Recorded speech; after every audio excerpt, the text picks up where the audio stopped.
Learning how to play jazz standards is so important for developing your skills as a jazz bassist, and I'm so thrilled that Cole Davis put together Low Standards, a complete guide to playing your favorite standards. This is available in our sheet music store, and in today's video, we're going to dive in, take a look at how Cole breaks this down. Link to this in the description below. I hope you enjoy.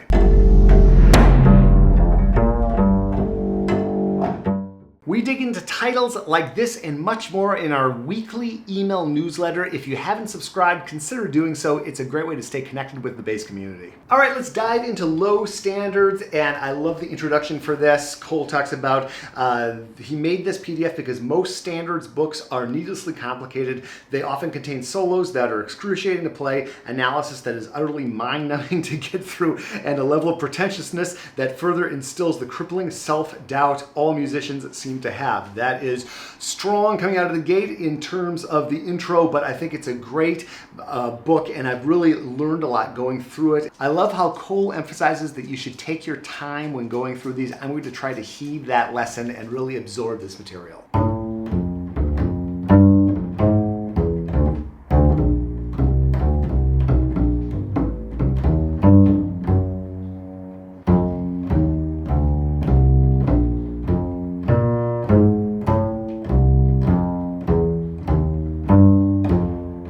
Cole gives you the material and then breaks it down. I love how this plays together so you can get through it and play it and then really look at these components. So with the F blues, we're starting simple here with a good old F blues line. The thing with this solo is that it's totally playable at any level, but just because you can play it doesn't necessarily mean you can hear it. This phrase here lands right on a flat 9, the F sharp, and I love how he's just kind of going through with a magnifying glass here and pointing out the detail.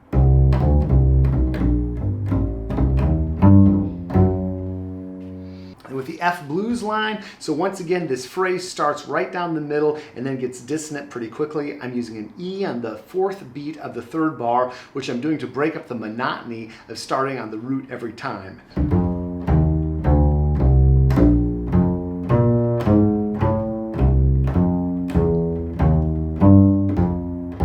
Yeah, that's cool.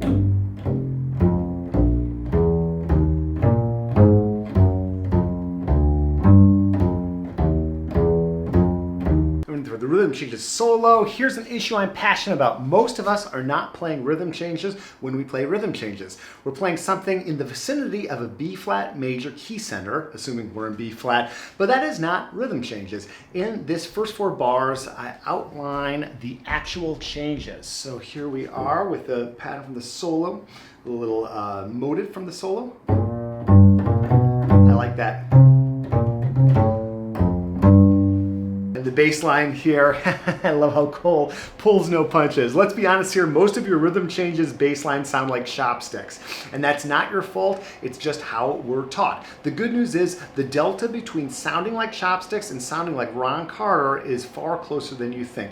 All you have to do is change the order of notes. So,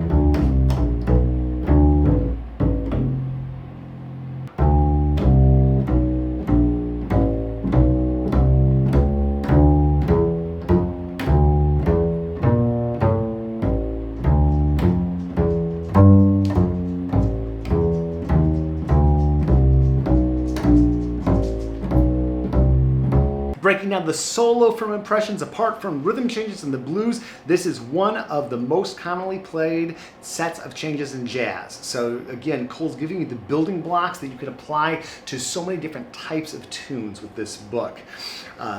Miles Davis has tune So What follows the exact same set of changes. You might think that the lack of chords makes this quote unquote easy, but it often leaves you wondering what to play over this blank canvas. So again, just showing us some of the interesting notes that he threw in there that maybe are quote unquote wrong notes. So the D minor 7.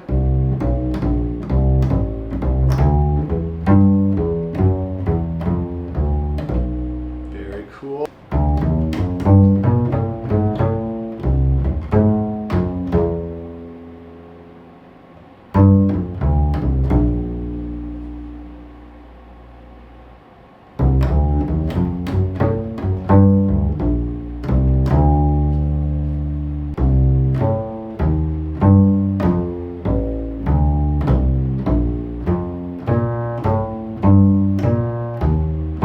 Autumn Leaves, Cole writes, I often say if you can play over Autumn Leaves, you can play over 90% of the songbook. That is because this is arguably the most fundamental progression in all of jazz. Understanding the major and minor 2-5-1s in this tune will take you very far.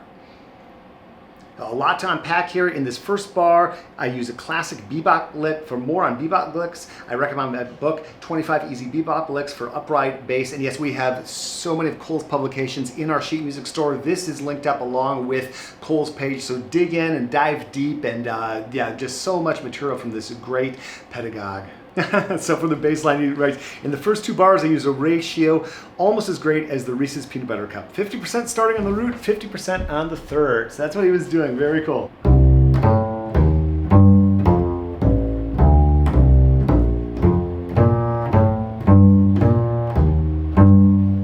That's a look at the first, not even half of this book. There's still 30 plus more pages in here. So if you want to get going with learning standards and the building blocks of jazz, soloing and playing bass lines, this is a great way to do it. I love that it's down here in the register that you're starting out with on the bass. So anybody from their first few days on the bass to a player like me that wants to get back into jazz and learn some chops, this book is awesome. If you enjoyed this, check it out and check out what we've got linked up. We'll see you there.